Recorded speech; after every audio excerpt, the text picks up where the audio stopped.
அன்பான நேயர்களுக்கு இனிய வணக்கம். ஜோதிடம் குறித்தான ஆழமான கருத்துக்களை நம்முடன் பகிர்ந்து கொள்வதற்காகவும் ஆதிகால பரிகார முறைகளையும் நமக்கு தெரியப்படுத்துவதற்காகவும் இணைந்திருக்கிறார் பாரம்பரிய திருவள்ளுவர் குலவம்ச ஜோதிடர் டாக்டர் சுப மாரிமுத்து ஐயா அவர்கள். அவரை நிகழ்ச்சிக்கு வரவேற்றலாம். வணக்கம் ஐயா. வணக்கங்கம்மா. வணக்கம்.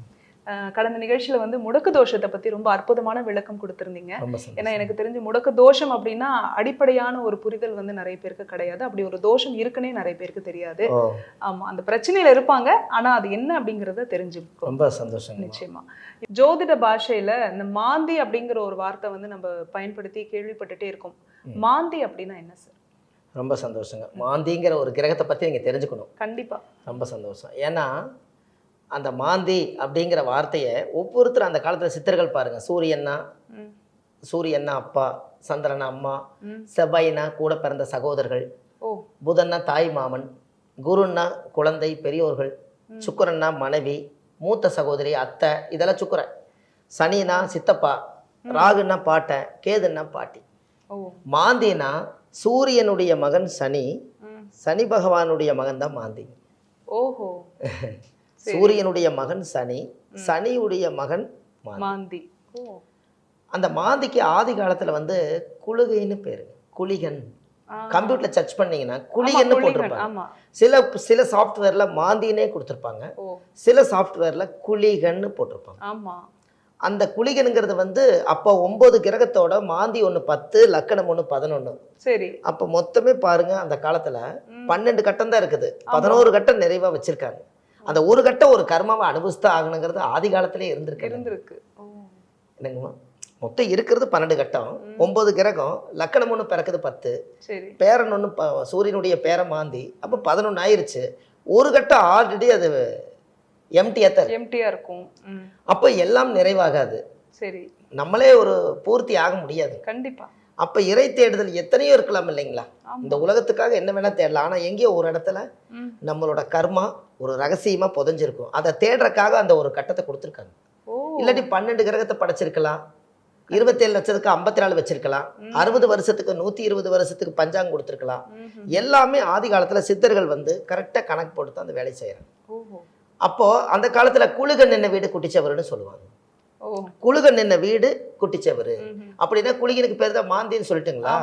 அது எந்த வீட்டுல நிக்குதோ அந்த வீட்டு அது கெடுக்குமா? அப்படியா? ஆமா. அப்ப லக்கணத்துல மாந்தினா யாரு பயப்பட வேண்டியது இல்லைங்க. முதல்ல அதனுடைய கர்மா என்னன்னு நம்ம தெரிஞ்சு அதை நிவர்த்தி பண்ணிட்டோம்னா அதனுடைய தாக்கம் நம்ம கிட்ட இருக்காது. ஏன்னா இதைய பத்தி நாங்க ஒரு பாரம்பரியமா திருவள்ளுவர் குல வம்சம். சரி. ஒரு 30 வருஷமா நானே ஜோசியம் பார்க்குறேன். என்னுடைய அப்பா 60 ஆண்டு காலம் ஃபுல்லா ஜாதகம் பார்த்தார். அதுக்கு பின்னாடி என்னுடைய தாத்தா 97 வயசு வரைக்கும் உயிரோடு இருந்தார். அப்ப அதுலயே ஒரு 100, இதுல ஒரு 60, 160, என்னோடது 30, 190. அவங்களோட தாத்தா 120 வருஷம் வரைக்கும் வாழ்றதுக்காக தவம் பண்ணி ஜீவ சமாதி ஆயிருக்காரு. அவங்க ஒரு 100 வருஷம் பார்த்துருக்கேன். எனக்கு தெரிஞ்சு ஒரு 3 தலைமுறையே ஒரு 300 வருஷ கணக்குல வருது.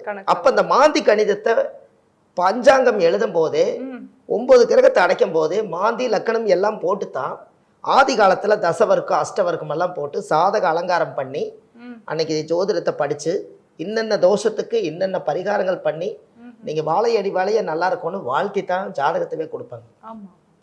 அப்போ எங்களுக்கு தெரிஞ்சு இது ஒரு 4 தலைமுறைக்குள்ள 300 வருஷம் இருக்குதுங்க. இப்போ எங்க தலைமுறை எங்க அம்மா அப்பா சொல்லுவாங்க, நாங்க ஒரு வள்ளுவர் குல வம்சமா இருக்கிறதுனால 7 தலைமுறையா இந்த பாரம்பரிய தொழிலை வச்சுதான் எத்தனையோ மக்களை வாழ வச்ச இந்த குலங்கோத்திரம் அப்படி சொல்லுவாங்க. அதனாலதான் நான் வள்ளுவர் வாக்குன்னு யூடியூப் சேனல் வச்சேங்க. யூடியூப் சேனல்ல எங்களுடைய இனம் வள்ளுவருடைய வம்சாவளியா இருக்கிறதுனால அந்த திரு வள்ளுவர் அப்படிங்கிறத அந்த முன்னோர்கள் எழுத்தாணி ஏடும் வச்சு ஆதி காலத்துல பனையோலையில எழுதி பனை 1000 பறவை 1000. பறவை கொல்லாம இருந்தா அது 1000 ஆண்டு காலம் அது உலகத்துல நல்லா வாழுமா. பனையை அறுக்காம இருந்தீங்கன்னா அது 1000 வருஷத்துக்கு அந்த ஓலை எத்து போகாதான். அதான் பனை 1000 பறவை 1000. ஒரு பறவை மூலிகை தானே சாப்பிடுது, நம்மள மாதிரி என்ன சாப்பிடுது? ஒண்ணு சாப்பிடாது. அது அழகான ஒரு மூலிகை எடுத்து ஒன்று எடுத்ததுன்னா ஒரு நாள் பூரா ஜீரணமாக வரைக்கும் ஒண்ணுதான் எடுத்துக்குது. எல்லா நேரம் அது பண்றதில்ல, அது விளையாண்டுட்டு இருக்கும். அது மூலிகை தான் சாப்பிடுது. அப்ப அந்த காலத்துல சித்தர்கள் எல்லாம் மூலிகையை கண்டுபிடிச்சு வைத்தியம் பார்த்தது பறவைகளை வச்சுதான். இந்த மூலிகை ஒன்று சாப்பிட்டாங்கன்னா ஒரு குறுமிளகவே நீங்க காலையில வாயில போட்டுக்குங்க, சரி, பொழுத வரைக்கும் பசி ஆகாது. என்னங்கம்மா? ஒரு குறுமிளகு தெரியும் இல்லைங்களா, வால் நான் மிளகு. கேள்விப்பட்டிருக்கேன். இந்த கந்த சஷ்டி விரதம் இருக்கிறவங்க எல்லாம் அந்த குறுமிளகை எடுத்து சாப்பிடுவாங்களாம். அப்போ அது என்ன ஆகுங்க, ஒரு நாள் பூராமே நீங்கள் வாட்டுக்கு வந்தால் வயிறு நல்லா நிறைஞ்ச மாதிரியே இருக்கும், தண்ணி குடிச்ச மாதிரியே இருக்கும், நல்லா திருப்தியாக சாப்பிட்ட மாதிரியே இருக்கும். அந்த ஒரு மிளகுக்கு அவ்வளோ. அப்போ அந்த தியான நிலையில் இருக்கிறவங்க எல்லாமே பசிக்கின்னு சொல்லி போட்டு தியானத்தை கட் பண்ண மாட்டாங்க. அப்பெல்லாம் ஆமா. ஒரு மிளகை போட்டு உட்காந்து ஒரு தியானம் பண்ணாங்கன்னா ஒரு விஷயத்தை விஞ்ஞானத்துலேருந்து கொண்டு வந்து ஒரு ஓலையில் எழுதிடுவாங்க. ஓ, அப்படி வந்ததான் மாந்தி. இதெல்லாம் அடிப்படையிலேருந்து கிடைச்சது ரூலுங்க. இப்போ நம்ம 30 ஆண்டு காலமாக இந்த ஜோதிட துறையில் இருந்ததுனால இந்த விஷயத்தை அப்படியே சுட சுட எடுத்து மக்களுக்கு அப்படியே கொடுக்கணும். அதுக்காகத்தான். ஏன்னா நமக்கு பின்னாடி வரக்கூடிய சந்ததிகள் இதை சொல்லாமல் போயிட்டாங்கன்னு வைங்க, சொல்லாத காதல் செல்லாமலே போயிருமா. மனசுக்குள்ளேயே வச்சுருந்தாங்கன்னா அவங்க இவங்களை விரும்புறதும் அவங்க விரும்புறது யாருக்கு தெரிய போதும். அதுபோல் இது சொன்னாதான் இந்த உலகத்துக்கு அது போய் சேரும். அப்போ இந்த லக்கணத்தில் மாந்தி என்பது அவங்களுடைய மூதாதிகள் யாரோ ஒருத்தர் காணாமல் போயிருப்பாங்க. முதல்ல இவங்க காணாமல் போயிட்டாங்கன்னா அந்த காணாம போனவர் இந்த குடும்பத்துக்காக அந்த காலத்தில் ரொம்ப பாசமாக பழகுவாங்க. சரி. அப்பெல்லாம் பாசமாக இருப்பாங்க. ஒரு பேரம்பேத்தி வந்து எங்கேயாவது போய் விழுந்துடக்கூடாது, போய் பக்கத்தில் வச்சுக்குவாங்க. அவங்களோட வீட்டு குடும்பத்துக்கே ஒரே பெட் சைட்டு போர்வைதான் இருக்கும். ஒன்றில் இழுத்து தூங்குனாங்கன்னா 10 பேர் ஒரே போர்வையில் தூங்குவாங்க. வறுமையிலையும் கூட நிம்மதியாக வாழ்ந்தாங்க. அன்னைக்கு விறகடுப்பில் தான் சாப்பிட்டாங்க. அன்னைக்கு எல்லாருமே இந்த உலகத்தில் வந்து எளிமையாக வாழ்ந்ததுனால பொய்யும் திருட்டும் இல்லாமல் உலகத்தில் வாழ்ந்தாங்க. கண்டிப்பாக. அப்படி வாழும்போது ஒருத்தருக்கு ஏதாவது ஒரு சேதாரம் ஏற்பட்டால் அத்தனை பேருடைய மனமும் இயங்கும். இன்றைக்கி நல்லா இருக்கிறியான்னு கேட்குறக்கும் கூட ஆள் இல்லைங்க. அப்போ காலம் வேகமாக போகுது இல்லையா. இப்போ நம்ம அப்போ அந்த காலத்தில் பாசமாக பழகும்போது வருஷம் ஜோதிடம் பார்க்குறக்காக ஜாதகம் எடுத்துகிட்டு ஜோசியர்கிட்ட போவாங்க.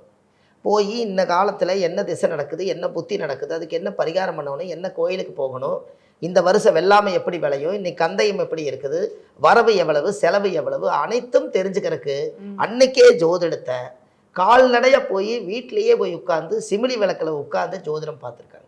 நான் அவங்க பின்னாடியே நாங்கள் போவோம். அந்த வறுமை தான் நம்மளுக்கு தெரிஞ்சுது. கண்டிப்பாக.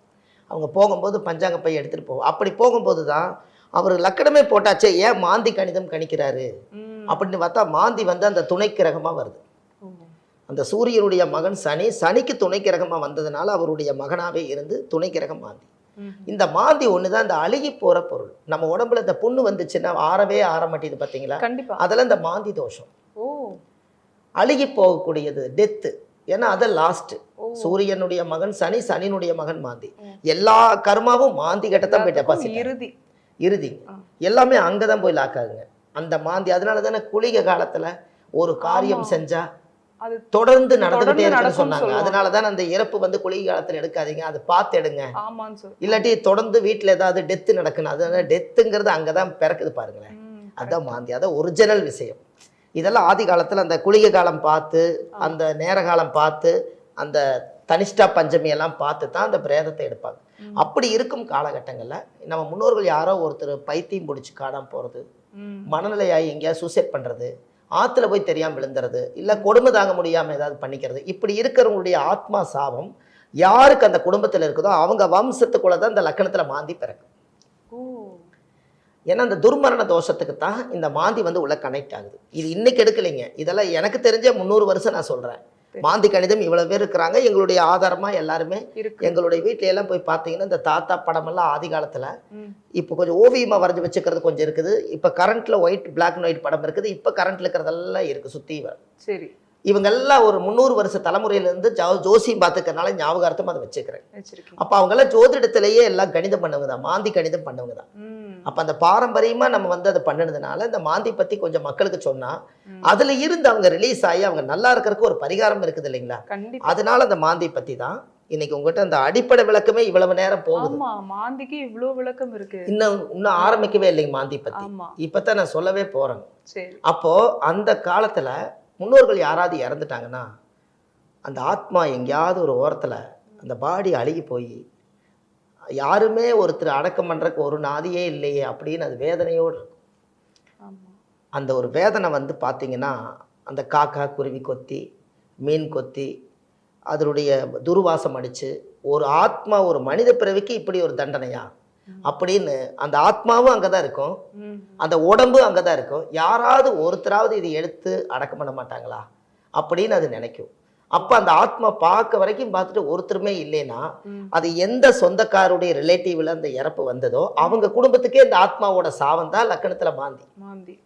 அதனாலதான் அந்த பிரேத சாபம் என்று பொருள். இதுக்கு பேரு சிம்பிளா சொல்லியாச்சுங்க, பிரேத சாபம். ஆனா இவ்வளவு பிரச்சனை இருக்கு. அப்ப யாராவது ஒருத்தர் காணாம போயிட்டு அதை கண்டுபிடிச்சு இறந்துட்டாங்க கூட கரெக்டா திதி கொடுத்தா தானே இந்த ஆத்மா சாந்தி ஆகும். கண்டிப்பா கண்டுக்காம இப்ப விட்டுறாங்க. இப்பெல்லாம் ரொம்ப கண்டுக்காம விட்டுறாங்க. முதல்ல நாள் தேடுவாங்க, போய் சோழி போட்டு பார்ப்பாங்க, பிரசனம் போட்டு பார்ப்பாங்க, வெத்தலை போட்டு பார்ப்பாங்க, ஆதங்கப்படுவாங்க, எப்படியாவது கண்டுபிடிச்சு அந்த பாடி வாங்கிடும்னு நினைப்பாங்க. ஆனா இன்னைக்கு அப்படி கிடையாதுங்க. இன்னைக்கு எல்லாம் வந்து எல்லாமே வேற மாதிரி ஒயர்லெஸ் ஆயிடுச்சு. அப்படி இருக்கும் காலகட்டங்கள் அந்த பிரேத தோஷம் இருந்துச்சுன்னா இந்த மாந்தியோட சாபம் லக்கணத்துல இருந்தா முதல்ல அந்த ஜாதகருடைய முகத்தை வந்து அப்படியே இருளாக்கிடுது. லக்கணம் தான் முகம். 2ஆம் இடம் 3ஆம் இடம் 4ஆம் இடங்கிறது அந்தந்த பாவம் தனி. லக்கணம் தான் முகம்ங்க. ஒரு மனிதருக்கு லக்கணம் தான் முகம். இந்த டெத்துக்கு உண்டான கிரகம் மாந்தி போய் லக்கணத்துல உட்காந்துருச்சுன்னா முதல் முகம் வந்து இந்த மங்கு விழுகிறது, இந்த கருவாகிறது, அந்த மாதிரி ஒரு இருள் ஆயிடுறது, முகத்துல வந்து இந்த தேஜஸ் எல்லாம் போறது. இது எல்லா அறிகுறிகளும் நீங்க ஜாதகத்தை எடுத்து செக் பண்ணுங்க, கரெக்டா இருக்கு. மங்கி போயிடும் ஃபேஸ். ஆமாங்க. நான் அவர்கிட்ட ஒருத்தர்கிட்ட அனுமதியா கேட்கலான்ட்டு இருக்கேன். ஒரு லக்கணத்துல மாந்திங்க, இந்த நீக்ரோக்காருடைய கலர்ல முகம் இருக்குது, அவரோட உடம்பு சிவப்பா இருக்கு. அந்த அளவுக்கு அந்த கருப்பாக்கிட்டே வருதுங்க அந்த முகத்தோட தன்மை. அவங்களுடைய கலருக்கு அவங்க அழகா இருக்குன்னு அவங்க நினைச்சுக்குவாங்க. ஆனா இந்த இருள் போய் அப்படியே மூடிடும் அந்த முகத்துல. அந்த தேஜஸ் இருக்கு. காலையில எந்திரிச்சு உட்காந்து நெகட்டிவ் சிந்தனை தான் உங்களுக்கு இருக்கும். ஏன்னா இந்த டெத்து வெளியில போகலையே. இப்ப எப்படி இங்க உங்களுக்கு இந்த லக்கணத்துல மாந்தி இருந்தா, அப்ப பிரேத தோஷம் அந்த குடும்பத்துல இருந்தா கடவுள் எப்படி உள்ள வருவார்? கரெக்ட். நீங்க கோயிலுக்கு போய் எனக்கு எதுவுமே நடக்கல, நான் சாமியெல்லாம் கும்பிட்டு வந்தேன், ஆனா எனக்கு எதுவுமே நடக்க மாட்டேங்குது, கடவுளையும் பார்த்துட்டு வந்துட்டேன், இனி எங்க தான் நான் போகட்டுன்னு கேட்கறவங்களுக்கு இந்த பிரேத தோஷம் வீட்டுக்குள்ள இருந்தா கோயில் தீர்த்தத்தை கொண்டு வந்து இப்படி போட்டீங்கன்னா புண்ணியம் எப்படி வரும்? முதல்ல இந்த பிரேதத்தை வெளியேற்றினா தானே கோயில் புண்ணியம் உள்ள வரும். அதுக்கு ஒரு பரிகாரம் என்னன்னு கேட்டீங்கன்னா, யாருக்கு லக்கணத்துல மாந்தி தோஷம் இருக்குதோ அவங்க ஒரு அனாதி பிரேதத்தை எடுத்து அடக்கம் பண்ணாங்கன்னா அவங்களுக்கு லக்கணத்துல மாந்தி தோஷம் நிவர்த்தி ஆகும். ஏன்னா இவங்க வழியில ஒருத்தர் இறந்து போனவரை யாரோ எடுத்து அடக்கம் பண்ணிட்டாங்க. அந்த பலன் புண்ணியம் அவங்களுக்கு தான். அப்ப இவருக்கு தெரியாமையே போயிருச்சு. இப்ப இவர் ஒரு அனாதி பிரேதத்தை எடுத்து ஜிஹெச்சில சொல்லி அரசாங்க அனுமதியோட லெட்டர் வாங்கி போலீஸுடைய கண்ட்ரோல்ல மயான வரைக்கும் போய் ஒரு கோடி துணி ஒரு மாலை போட்டு அந்த ஈமகாரிய செலவை அவர் எடுத்துக்கிட்டாருன்னா ஒரு அடக்கம் பண்ணிட்டு அந்த தொட்டு கும்பிட்டு வந்து ஒரு 3 நாள் 7 நாளுக்கு அப்புறம் ஒரு திதி கொடுத்துட்டு வந்துட்டாங்கன்னா அன்னையோட அவங்களுக்கு பிரேத தோஷம் அன்றோடு நிவர்த்தியாகும். இதுக்கு பாருங்க இந்த பரிகாரத்தை இதை முதல்ல வந்து இந்த உலகத்துக்கு சமர்ப்பணம் பண்றேன். இந்த ஆதரவற்ற பிரேதம் ஒண்ணு கிடைச்சதுன்னா அந்த குடும்பத்துல ஒருத்தர் அடக்கம் பண்ணாலும் அந்த பிரேத தோஷம் நிவர்த்தி ஆயிடுச்சுன்னா இது நிவர்த்தி ஆயிருச்சுங்கிறது நீங்க எப்படி கண்டுபிடிப்பீங்க? ஆமா, கரெக்ட். பிரேதத்தை ஜோசியர் சொன்னாரு, அரசாங்க முத்திரையோட போலீஸ் அனுமதியோட செய்யுங்க. ஏன் போலீஸ் அனுமதியோட செய்யணும்? பிரேதம் என்பது இறந்துட்டாலும் கூட அது அரசாங்கத்தினுடைய லெட்டர் வாங்கி செய்யும் போது இன்னும் நம்மளுக்கு ஆதாரம். கண்டிப்பா அது எந்த தப்பு நாளைக்கு பின்னாடி வராது. இறந்ததுதான், அதையும் ஒரு தப்பு இல்லாம செய்யணும். அப்படி செஞ்சு அவங்க ஒரு போட்டோ எடுத்து வச்சுக்கணும். ரைட்டு. இதை பண்ணிட்டு இந்த பிரேத தோஷம் நிவர்த்தி ஆயிருச்சுங்கிறத நீங்க எதுல தெரிஞ்சுக்குவீங்கன்னா, இப்போ ஒருத்தர் கல்யாணமே ஆக மாட்டேங்குது, அவரு பிரேத தோஷத்துக்கு அனாதி பணத்தை எடுத்து அடக்கம் பண்ணி திதி கொடுத்து கல்யாணம் ஆயிடுச்சுன்னு வச்சுக்கோங்க. அவருக்கு பிறக்கிற குழந்தைக்கு லக்கணத்துல மாந்தி தோஷம் வராது. அந்த அவரோட அந்த தலைமுறையோட இவர் இப்பதான் 6-7 தலைமுறையா லக்கணத்துல மாந்தி வந்துகிட்டே இருந்து இவர் தான் அதை ஸ்டாப் பண்றாரு. அந்த குழந்தையோட ஜாதகத்தை அந்த குழந்தையோட தெரிஞ்சிரும் பாருங்க. லக்கணம் போட்டு நீங்க கணிப்பீங்க இல்லைங்க, அப்ப லக்கணத்துல மாந்தி தள்ளியாவது பிறக்கும். ஒன்னும் 12க்கு போகும், இல்லாட்டி 2க்காவது போகும், லக்கணத்துல வராது. இது நான் ஒரு 1000கணக்கான ஜாதகத்தை செக் பண்ணிட்டேங்க. இதுக்கு பரிகார நிவர்த்தி கடவுளே கொடுக்குறாருங்க. இது நம்ம செய்யல. அந்த குழந்தை தாயோட கற்பத்துல இருந்து பிரசவமாகி அந்த குழந்தை வெளியில வந்து இந்த டயத்துல பிறக்கலாமா, லக்கணத்து மேலேயே இந்த குழந்தையை உருவாக்கிடலாமா, இல்ல லக்கணத்தை தாண்டி பிறக்கலாமான்னு கடவுள் முடிவு பண்றாரு. இது எவ்வளவு ஒரு சயின்ஸா இருக்குது பாத்தீங்களா? ஜோதிடம் என்பது இதுதான் சயின்ஸுங்க. அதனாலதான் என்னோட ஆபீஸ் நேம் வந்து விஞ்ஞான ஜோதிட ஆலோசனை மையம் வச்சுக்கிறேன். சயின்டிபிக் அஸ்ட்ராலஜி கன்சல்டிங் சென்டர்னு 15 வருஷத்துக்கு முன்னாடியே பெரிய போர்டு 20 அடி நீளத்துக்கு வச்சிருக்கேன். ஏன் அப்படின்னு கேட்டீங்கன்னா, இந்த உலகத்துக்கு ஒரு முறை தான் நம்ம ஜோசியருங்க. அது இந்த பாரம்பரிய கலையை வந்து நமக்கு அப்புறம் இந்த கலை நல்லா வாழணும், அதை பார்த்து பின்பற்றி மக்களும் நல்லா வாழணும். அதுக்குத்தான் இந்த ஆத்துமாத்துமான விஷயங்கள். இதெல்லாம் பண்ணிட்டு இந்த பிரேத தோஷத்துக்குன்னு ஒரு கோவில் வச்சிருக்கிறேங்க. இதோட முடியல, கோவில் இருக்கு. ஆமாங்க. சரி. ஏன்னு கேட்டிங்கன்னா இந்த கோவிலை கேட்டிங்கன்னா ரொம்ப ஆச்சரியப்படுவீங்க. இந்த பிரேத தோசை எல்லாம் நிவர்த்தி பண்ணிட்டு சரி. வீட்டில எல்லாம் குளிச்சுட்டு திதி தர்ப்பணம் எல்லாம் கொடுத்துட்டு ம். நீங்கள் எல்லா வீட்டில் எல்லாமே முடிச்சுட்டு இந்த பிரேதத்துக்கெல்லாம் முடிச்சுட்டு திருநெல்வேலி மாவட்டம் கூடங்குளம் விஜயாபதி விஸ்வாமித்தருடைய ஆலயம். ம். என்னங்கம்மா இந்த கோவில் எங்கே இருக்குதுன்னா அங்கே விஸ்வாமித்தர் அங்கே தான் இருக்கார். அப்படியா? ஆமாம். இந்த கோவிலில் வந்து இது எப்படி நான் உங்களுக்கு வந்து இந்த வீடியோ பார்த்தீங்கன்னா வித்தியாசமாக இருக்குது. இந்த விஸ்வாமித்திர கோயிலுக்கு இந்த பதிவுகள் மாதிரி நிறைய சேனலில் நம்ம பேசி இன்னைக்கு பௌர்ணமி அன்னைக்கு ஆயிரக்கணக்கான மக்கள் அந்த கோயிலுக்கு வர்றாங்க. விஸ்வாமித்திர கோயிலுங்க நான் 15 வருஷத்துக்கு முன்னாடி போகும்போது அவ்வளோ பேர் இல்லைங்க. இன்னைக்கு பார்த்தீங்கன்னா அன்னதானமே 1000 பேர்த்துக்கு மேலே நடக்குதுங்க. மாதம் பௌர்ணமிக்கு எங்கிருந்து தான் அந்த கூட்டம் வருதுன்னு தெரியலைங்க. அத்தனை பேரும் அந்த விஸ்வாமித்திர பார்க்க வர்றாங்க. இதில் பாதி பேருக்கு பார்த்தீங்கன்னா ஏன் அந்த கோவிலுக்கு வர்றாங்கன்னா இழந்ததை மீட்டு தரக்கூடியவர் தான் விஸ்வாமித்தர். அந்த கோவிலில் எல்லாரும் தவம் பண்ணாங்க, ஒரு சித்தர்களும் தவம் பண்ணாங்க. ஆனால் இவர் என்ன தவம் பண்ணார்னா இழந்ததெல்லாம் மீண்டும் வரணும், இழந்த சக்தி எல்லாம் திரும்ப கிடைக்கணும்னு தவம் பண்ணார். அந்த கோவிலுக்கு போயிட்டு வந்தா மனசுக்குள்ளேயே நம்ம ஒருத்தரை நினைச்சிருந்தாலும் அவர் நம்ம கைக்கு வந்து சேர்றதுக்கு அந்த கோவில் தான். ஒருத்தருக்கு கல்யாணம் ஆகாதவங்களுக்கு கல்யாணம், குழந்தை இல்லாதவங்களுக்கு குழந்தை கிடைக்குதுங்க. அங்கே நோய் தீராத நோய் அங்கே போனால் தீருது. கடன் நிறைய இருக்குதுங்க. போன ஜென்மத்தினோட கடன் இருக்கு, இந்த ஜென்மத்தில் வட்டி கட்டிட்டு இருக்கிறேன்னு சொல்றாங்க. எல்லா கடனுக்கும் அங்கே தீரும். இந்த மாதிரி விஸ்வாமித்தருடைய கோவில். இது ஏன் இந்த மாந்தி தோஷத்துக்கு வந்து விஸ்வாமித்திர கோயிலை உள்ள கனெக்ட் பண்ணிச்சுங்கன்னா, நான் இதை சொன்னது எதனால நான் சொன்னேன்னா, ராவணனை ராமர் கொன்னுட்டார். சரி. அப்ப ராவணனை கொன்னதுனால ராமருக்கு பிரேத தோஷம் பிடிச்சிருச்சல்லாங்க. கண்டிப்பா. ஒரு உயிரை அழிக்கிறக்கும் ஒரு உயிரை உருவாக்குறக்கும் படைச்ச கடவுளுக்கு தான் தெரியும். தசரத மகாராஜாவுடைய மகன் தானே ராமர். அப்ப தசரத மகாராஜாவை ராமர் பிறக்காதுக்கு முன்னாடி அவரு ஜோசியர் கூப்பிட்டு என்னோட ஜாதகத்தை பார்த்து எனக்கு புத்திரமே இல்லையே, எனக்கு எப்ப புத்திரம் கிடைக்குது ஜாதகம் பார்த்திருக்காரு. அப்ப எத்தனை ஆயிரம் வருஷம் இருக்குங்க. அன்னைக்கு ஒரு ராஜகுரு இருந்திருக்காரு. அப்ப ஜாதகத்தை பார்த்து கணிச்ச உடனே ராமர் வந்து பிறக்காதுக்கு முன்னாடியே ஜாதகத்தை கணிச்சு உங்களுக்கு புத்திர தோஷம் கிடையாது, புத்திர சோகத்துல இருக்கிறீங்க, புத்திர யாகம் பண்ணீங்கன்னா உங்களுக்கு புத்திரம் கிடைக்குன்னு சொல்லும், அதுக்கு ஏற்பாடு பண்ணுங்கன்னு அவர் அனுமதி கொடுத்தாரு. தசரத மகாராஜா அனுமதி கொடுத்தோன்னே யாகம் நடந்து பூஜை முடிஞ்சோடனே அடுத்த வருஷமே ராமர் பிறக்கிறாரு. ராமர் பிறந்த உடனே ராமர்னு இவர் தான் பேர் வைக்கிறார், விஸ்வாமித்ரர். ஆமா, ராமர்னு பேர் இவர் தான் வைக்கிறாருங்க. அவருக்கு சரித்திரத்தை சாதகம் எழுதுறாரு. கல்யாணம் பண்ணி வச்சது சீதா தேவிக்கும் ராமருக்கும் கல்யாணம் பண்ணி வச்சது விஸ்வாமித்திரர். பெரிய ஓலைச்சுவடியிலேயே திருமண பத்திரிக்கை மாதிரி கொடுத்துருக்காங்க. இன்னைக்கு அந்த ஓலையெல்லாம் இன்னைக்கு எடுத்து பார்க்கும்போது ஆச்சரியமா இருக்கு. இருக்குங்க, அது எல்லாமே இருக்கு. அதை உருவாக்கி ராமருக்கும் சீதைக்கும் திருமணம் செஞ்சு வச்சவர் விஸ்வாமித்திரன்னு அந்த வீட்டு நிகழ்ச்சியை நம்மளை மாதிரி நடத்தி கொடுத்துருக்காரு. அப்படி நடத்தும் போது தான் சீதா தேவியை ராவணன் கடத்திட்டு போனதுனால இவர் கொஞ்சம் கோபம் வந்து அவரை கொல்ல வேண்டிய சூழலை அந்த ராமருக்கு வந்தது. அப்ப என்ன போச்சுன்னா எல்லா சக்தி வச்சுதான் ராவணனை கொன்னாரு, அதனால சக்தி இழந்துட்டாரு. திருப்பி இந்த சக்தி எனக்கு போயிருச்சே, நான் எங்க போய் முறையிடுதுன்னு அப்படின்னு நினைச்சு தியான நிலையில உட்கார்ந்து பார்க்கும்போது திருநெல்வேலி மாவட்டம் விஜயாபதி கூடங்குளம் விஜயாபதி பக்கத்துல விஸ்வாமித்தர் தவநிலையில இருந்திருக்காரு. அங்க அவர் என்ன பண்ணிட்டு இருக்கிறாருன்னா இவர் பிரச்சனை பண்ணாதுக்கு முன்னாடியே இழந்த சக்தி எல்லாம் மீண்டும் வேணும்னு அதுக்கு 3000 வருஷம் தவம் பண்ணிக்கிறாரு அங்கேயே.